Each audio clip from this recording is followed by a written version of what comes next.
بسم الله الرحمن الرحیم. نن زموږ د قرآن پاک د ترجمې سبق نمبر 23 دی. سوره بقره شروع ده. اوله سپاره ده، رکوع نمبر 5 ده. نن به انشاءالله موږ 41 نه واخله تر د 43 پورې درې آیاتونه د دې تلاوت کوو، لفظي ترجمه به وایو، مختصر تفسیر به کوو. د دې آیات نه مخکې مونږ د رکوع نه شروع وکړه او یو آیات هم ویلی یا بني اسرائیل اذکروا نعمتي التي انعمت علیکم واوفوا بعهدي اوف بعهدکم وایاي فرهبون. اوس به انشاءالله مونږ اول تلاوت کوو، د هغې نه پس به بیا په دې باندې لږ تفصیلي ترجمه او لفظي ترجمه او مختصر تفسیر وایو. جی اعوذ بالله من الشیطان الرجیم، بسم الله الرحمن الرحیم. وآمنوا بما أنزلت مصدقا لما معكم ولا تكونوا أول كافر به ولا تشتروا بآياتي ثمنا قليلا وإياي فاتقون. ولا تلبسوا الحق بالباطل وتكتموا الحق وأنتم تعلمون. وأقيموا الصلاة وآتوا الزكاة واركعوا مع الراكعين.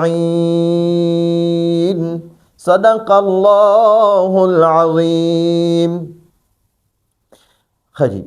يا بني إسرائيل اذكروا نعمتي التي أنعمت عليكم وأوفوا بعهدي أوف بعهدكم وإياي فرهبون. باقي کې مونږ ډېر تفصیلي بحث کړو. هو یو خبر هم پکې دا کړی و چې بني اسرائیلو کې بیا موږ د پښتنو تاریخ هم بیان کړو چې په دې بني اسرائیلو کې د اسرائیل د یعقوب علیه السلام نوم لقب دی. لقب نو بني اسرائیل یعنی د یعقوب علیه السلام اولاد. نو د یعقوب علیه السلام په اولاد کې ډېرو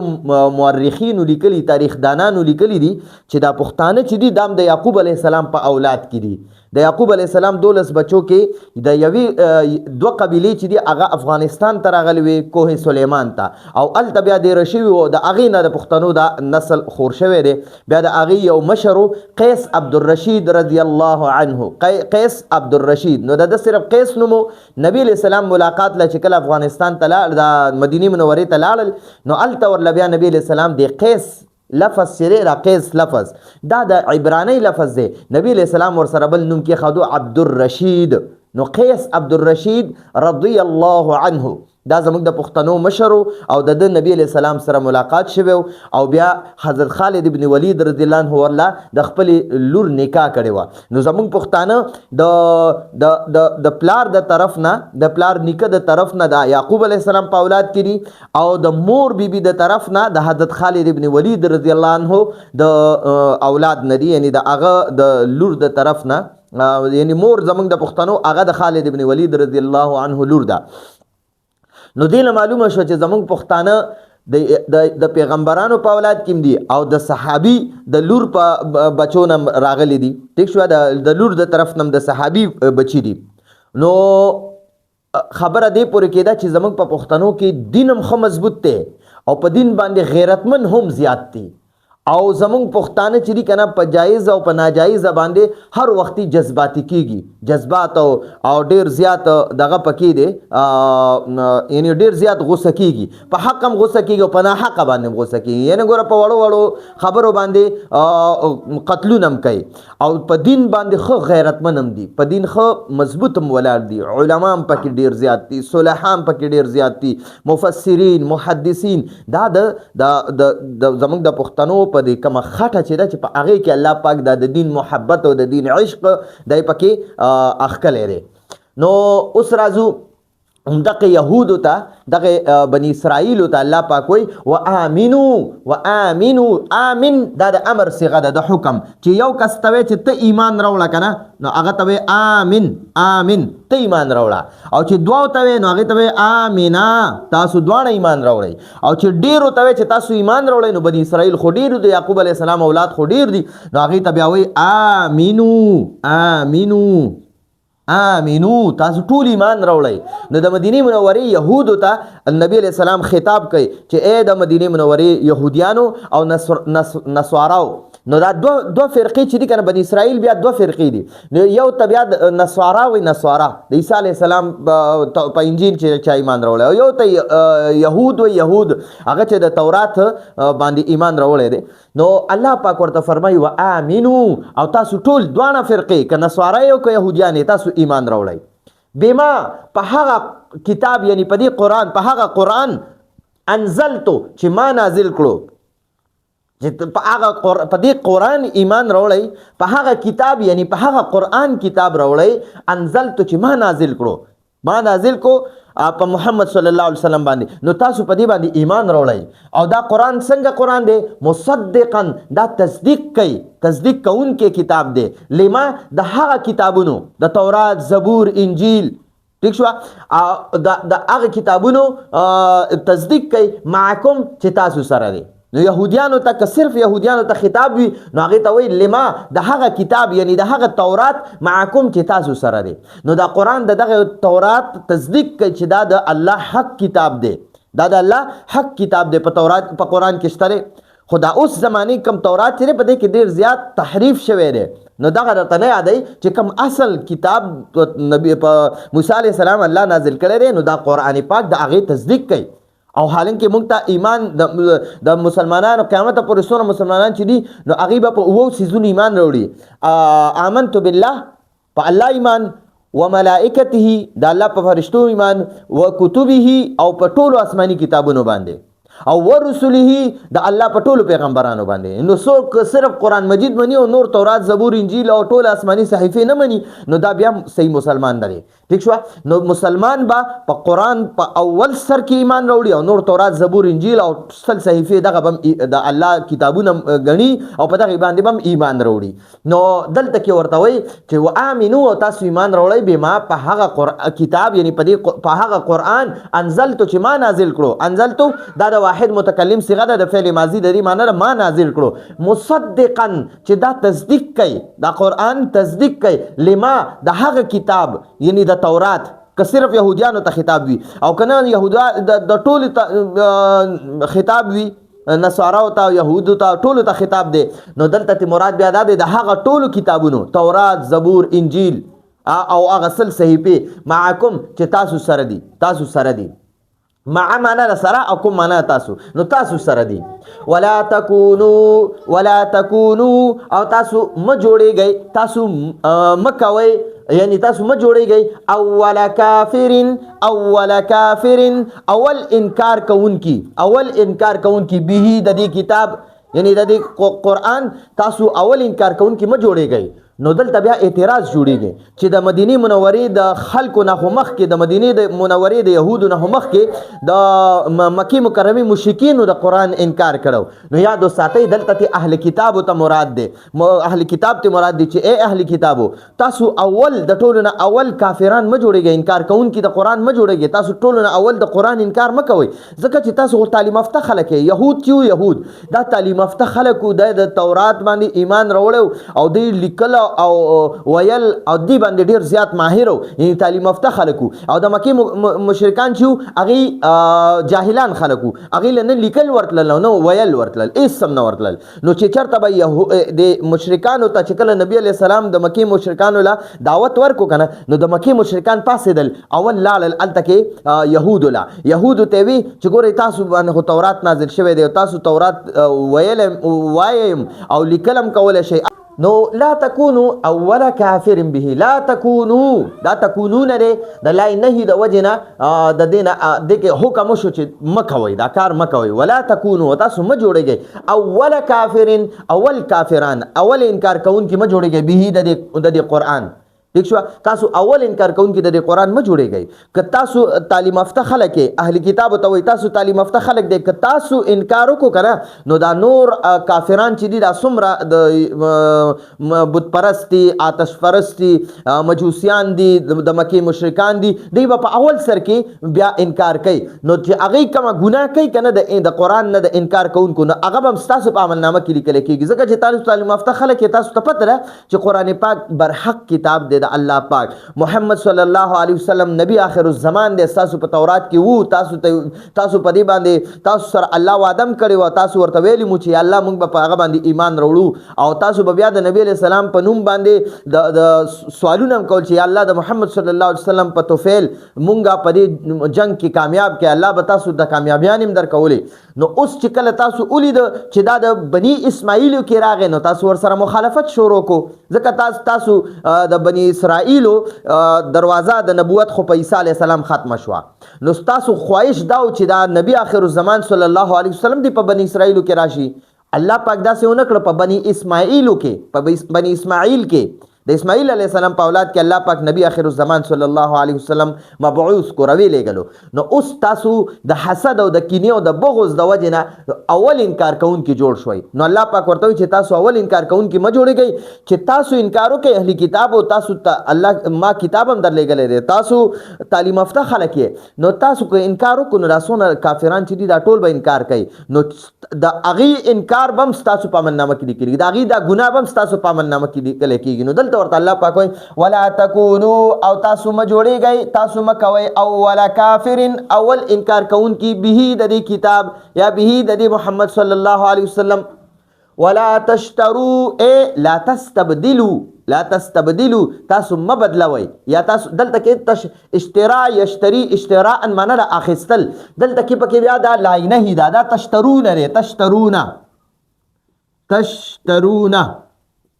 دا تشترون لري لاینه شروع کړه دا نون حذف شو نو لا تشترو شو لا تشترو نو لا تشترو معنا تاسو ماخلی نو د دې مطلب دا لا تستبدلوا لا تستبدلوا تاسو ما بدلوي لا تستبدلوا تاسو ما بدلوي بآیاتی زما آیاتونه او دا یا چې دا معنا زما آیاتونه باندې یا داسې ولا تشترو تاسو ماخلی بآیاتی زما په آیاتونو ثمنا قلیلا لږ قیمت ثمن قیمت ته وایي او قلیل معنا دا لږ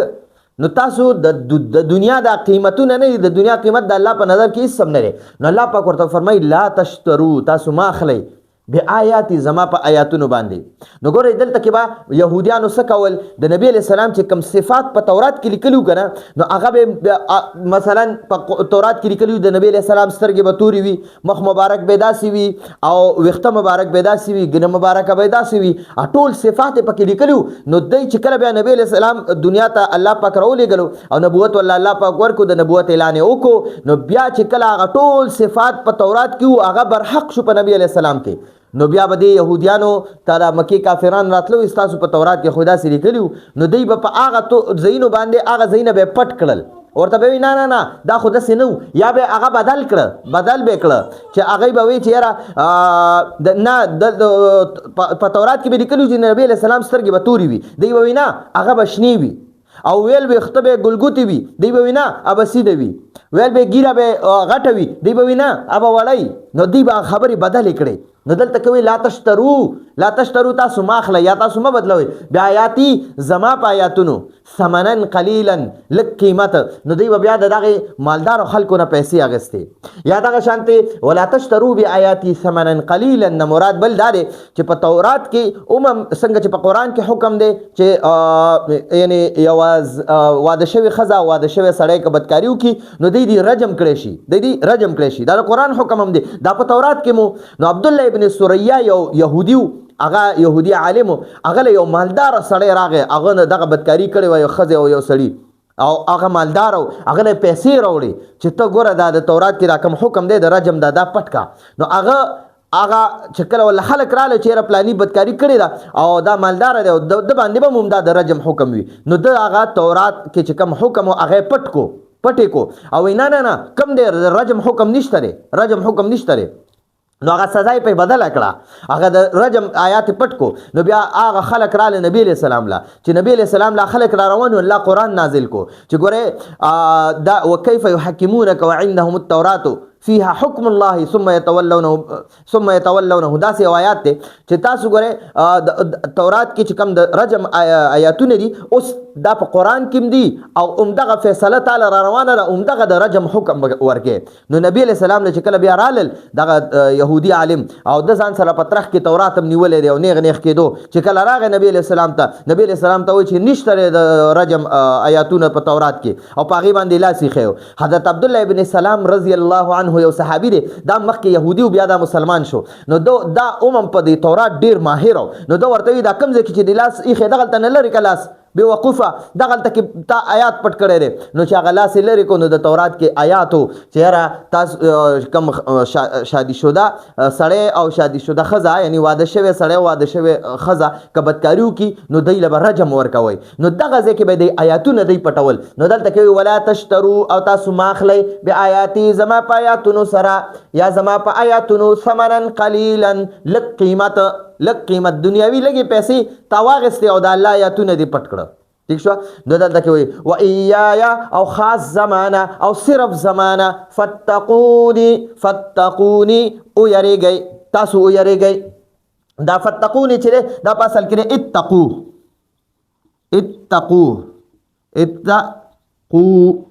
اتقو دی تاسو ټول او یریږئ. یو سړي ته چې ته او یریږئ نو هغه ته به اتقي. ٹھیک شو. او چې دوه ته تاسو یریږئ اتقیا به وي او ډېرو ته اتقو به وي اتقو. نو بیا پرې اتقو شروع کې فا ولګېده نو دا بیا فتقو ویلی کېږي. او بیا ورته الله پاک وایي چې ما نه ویریږئ نو دلته کې ورسره بیا نون وقایه او یا ضمیر ولګي. نو فتقوني نو بیا د آیات د وجې نه دا یا حذف شوه د وقف د وجې نه. نو دا بیا ویلی کېږي فتقون. دا نون فتقوني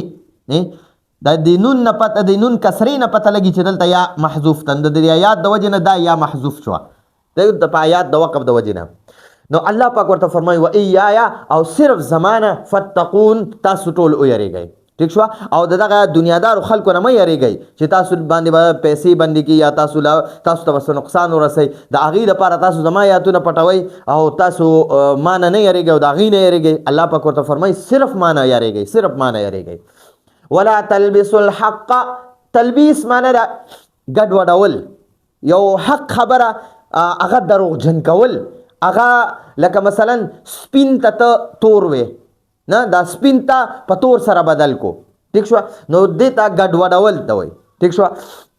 نو دلته کې ورته وایي ولا تلبسوا الحق ولا تلبسوا لا تلبسوا دا د نهي صيغه د دې کې حکم دی چې لا تلبسوا تاسو م ګډ وډوي تاسو م ګډ وډ کوي. ٹھیک شو. تاسو م خلط ملت کوي م ګډ وډ کوي. الحق حق چې کوم حق په تورات کې دی چې د نبی علیه السلام سترګې مبارکې به داسې وي غوږونه مبارک به داسې وي غاښونه مبارک به داسې وي مخ مبارک به داسې وي. نو چې کوم حق دی هغه تاسو مه ګډوډوئ. دوی به وي چې یاره کوم تورات کې چې کوم حقیقي خبرې وي نو دوی به هغه ګډې وډې کړي نه که نه سترګې شنې دي نه که نه مخ یې داسې دی. په تورات کې به لیکلي چې مخ په ښکلی او غنم رنګې وي دوی به وي نه که نه مخ په تک سپین وي یا نعوذ بالله مخ په تک تور وي نو دوی هغه رنګ به ګډ وډ کو یا د سترګو رنګ یا د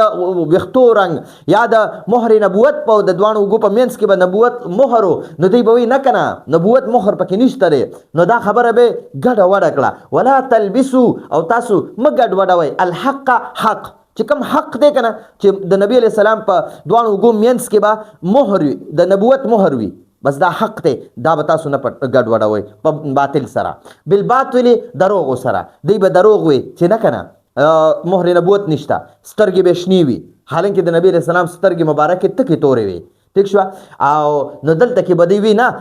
تورې به نه وي دا به شنې وي. ٹھیک شو. نو لا تلبسو تاسو مه ګډ وډوئ الحق حق چې کوم حق ته هغه بیانوئ حق به نه پټوئ دا هغه به ګډ وډوئ نه بالباطل دروغو سره. او وتکتمو دا تکتمو چې لکه نه د دې لا تلبسو دا لام براوالی دی ځکه به فټ کې نو دلته لام محذوف دی. نو څنګه چې دی دا دی لا تلبسو که نه تاسو مه ګډ وډوئ. دلته کې دی لا تکتمو تاسو مه پټوئ تاسو مه پټوئ. وتکتمو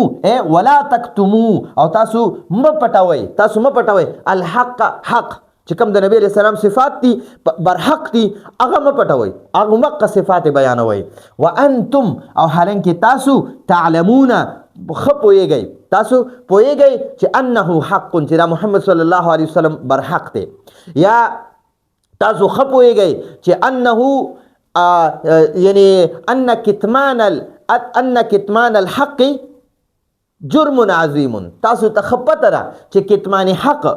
پټول جرم عظیم دی ډیر لوی جرم دی د دغه نه تاسو پوهیږئ نو دلته دواړه معنی مونږ کولی شو وتکتم الحق او تاسو لا تکتم الحق دی اصل کې ښه دلته لام محذوف دی دا دې لام باندې عطف شوی دی دلته کې په دې لام باندې د دې عطف شوی دی نو څنګه چې لا تلبسوا الحق بالباطل کړه نو دلته کوم دی لا تکتم الحق حق وانتم تعلمون دا دلته کې دی ښه لام محذوف نشته خو ته به معنی لام محذوف دی ښکاره نشته خو ته به دلته کې محذوف روباسي ولا تکتم الحق او تاسو حق مه پټوئ ولا تکتم الحق دلته تلبس لبس یلبسو یا دا تلبس چې تلبس معنا تاسو مه ګډوډوئ تلبس معنا ګډوډول او تکتم معنا پټول نو تاسو مه پټوئ دلته کې لا تلبسوا الحق تاسو حق مه ګډوډوئ بالباطل دروغ سره حق او ناحق یعنی رښتیا او دروغ دا یو بل سره ګډوډوئ مه وتکتم الحق او حق مه پټوئ د نبی علیہ السلام چې کوم صفات په تورات کې بیان شوي هغه برحق دی هغه مه پټوئ وانتم حالانکه تاسو تعلمون ښه پوهیږئ تاسو ښه پوهیږئ دلته کې به ووایو وانتم تعلمون انه حق وانتم تعلمون انه حق او تاسو ښه پوهیږئ چې انه یعنی محمد صلی الله علیه وسلم حق برحق پیغمبر دی ٹھیک شو یا داسې وایي وانتم تعلمون انه کتمان الحق ان کتمان الحق ان کتمان الحق جرم عظیم تاسو ته ښه پته ده چې کتمان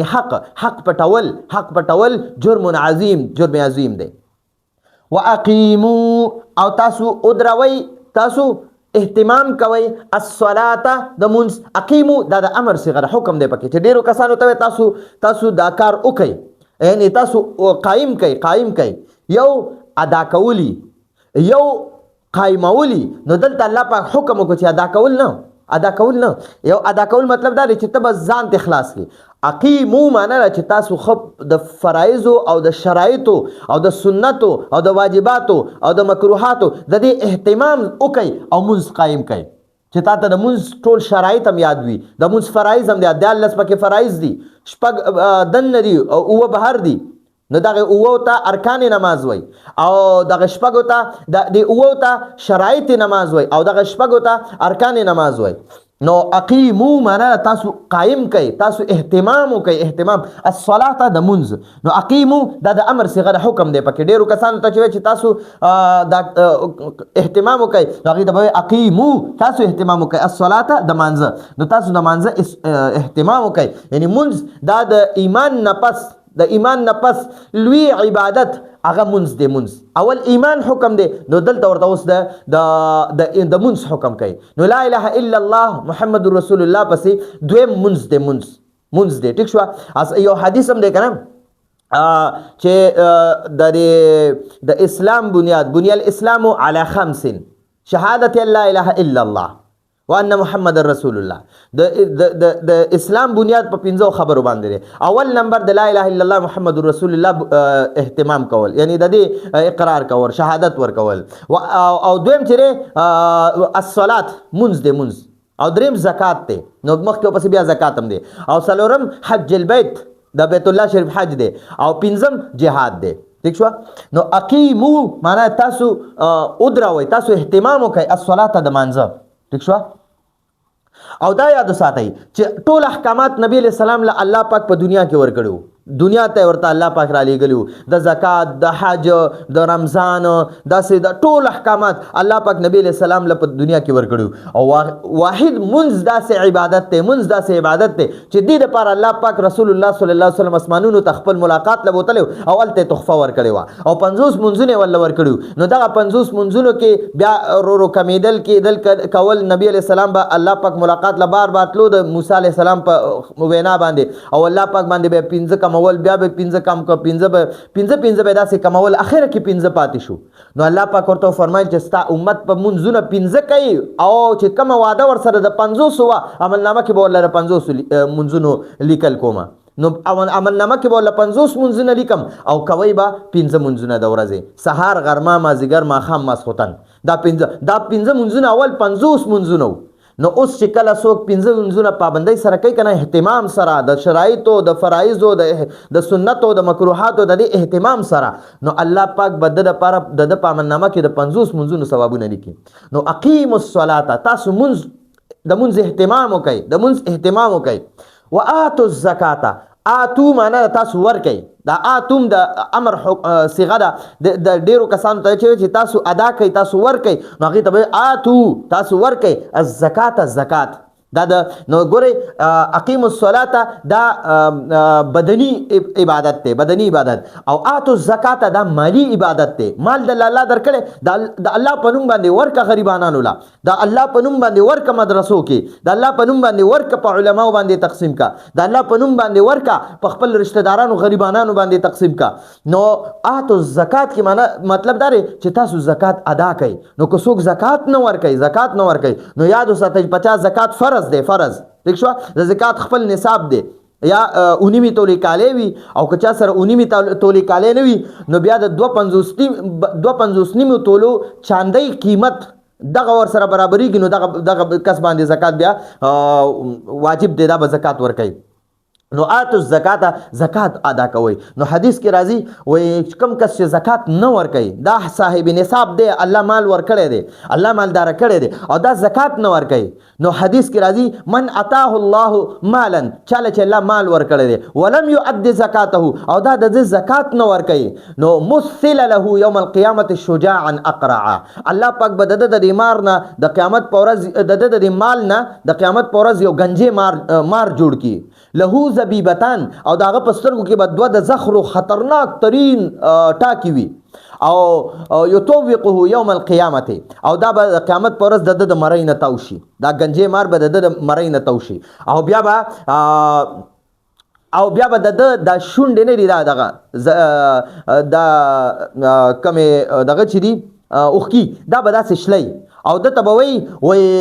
انا مالوکا، زستا مال ما، و انا کنزوکا، او زستا خزانه ما. و ثم تلا، بیا نبی علیہ السلام تلاوت وکړو چې الله پاک چاله مال ورکړی او دا خزانه جمع کوي کنه، خزانه جمع کوي. نو دغه مال چې کنه، نو دا به د قیامت په ورځ باندې د جهنم په اور کې ګرميږي، او دې کس لبا د ډډو لبم په دغه ور کوي،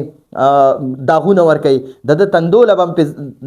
داغونه ور کوي، او د ملا لبا په داغ ور کوي. نو تندی لبا زکه داغ ور کوي چې څوک غریب ول راغی مالې ته غوستو د ورته تندی باندې 12 بجې کړي، او چې کله یو ډډو لبا د سیډونو لبا ولې دغه ور کوي چې دا په سیډ داسې توشي، نو ځکه به د سیټ لره قیامت په ورځ د مال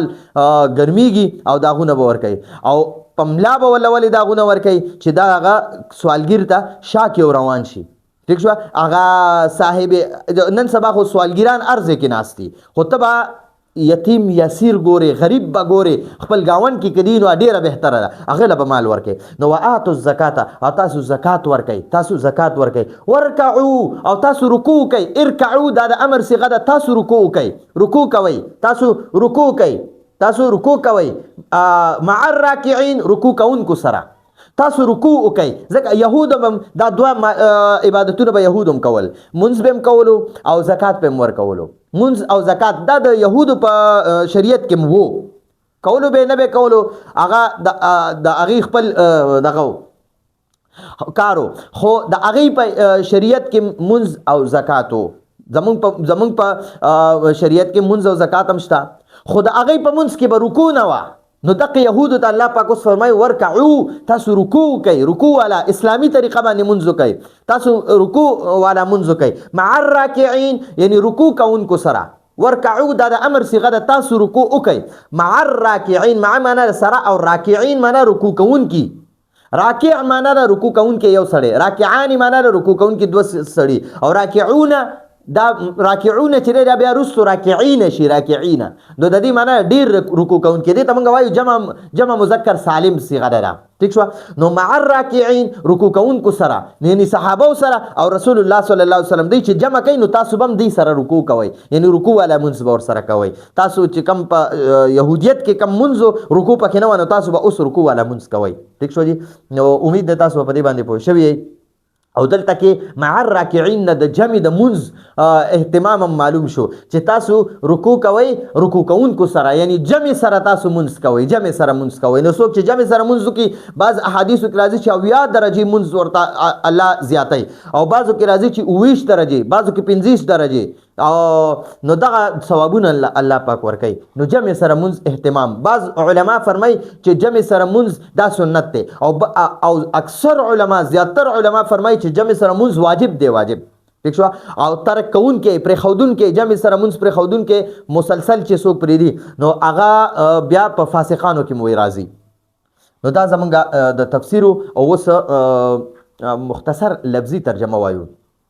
وآمنو او تاسو ایمان راوړی بما په هغه کتاب باندې یعنی په قرآن پاک باندې انزلتو چې ما نازل کړی دی په محمد صلی الله علیه وسلم مصدقا چې تصدیق کوونکی دی دا کتاب دا قرآن تصدیق کوونکی دی لما د هغه کتاب یعنی د تورات معکم چې تاسو سره دی يهوديانو ته چې تاسو سره کوم تورات ته نو دا قرآن د هغې تصدیق کوي چې او دا تورات برحق دی دا الله کتاب دی ولا تکونو او ای يهوديانو تاسو ما جوړیږئ ولا تکونو او تاسو ما جوړیږئ اول کافر اول انکاریان یا اول انکار کوونکی به د دې کتاب یا د دې محمد صلی الله علیه وسلم ولا تشتروا او تاسو ماخلی بآیاتی زما په آیاتونو ثمنا قلیلا لک قیمت ثمنا قلیلا لک قیمت و ایایا او صرف زمانه فتقونی تاسو یریږئ ولا تلبسوا او تاسو مګډ وډوي ولا تلبسوا او تاسو مګډ وډوي الحق حق خبره بالباطل په دروغ سره تاسو حق خبره دروغ سره م ګډ وډوي وتکتمو لا تکتمو او تاسو م پټوي الحق حق د نبی علیہ السلام کوم صفات دي بر حق هغه م پټوي وانتم او حالانکه تاسو تعلمون خپويږئ چې انه حق نبی علیہ السلام حق دی واقیموا او تاسو ودروي تاسو اهتمام کوي الصلاه د منځ وآتو او تاسو ادا کوي تاسو ورکوي الزکات زکات د خپل مالونو زکات ورکعو او تاسو رکوع کوي مع الراکعين رکوع کوونکو سره دا زمونږه لفظي ترجمه مو شوله او د دې نه مخکې تفسیر وشولو نو راتلونکي درس پورې اجازه غواړو هذا هو المرام والله اعلم بحقیقة الكلام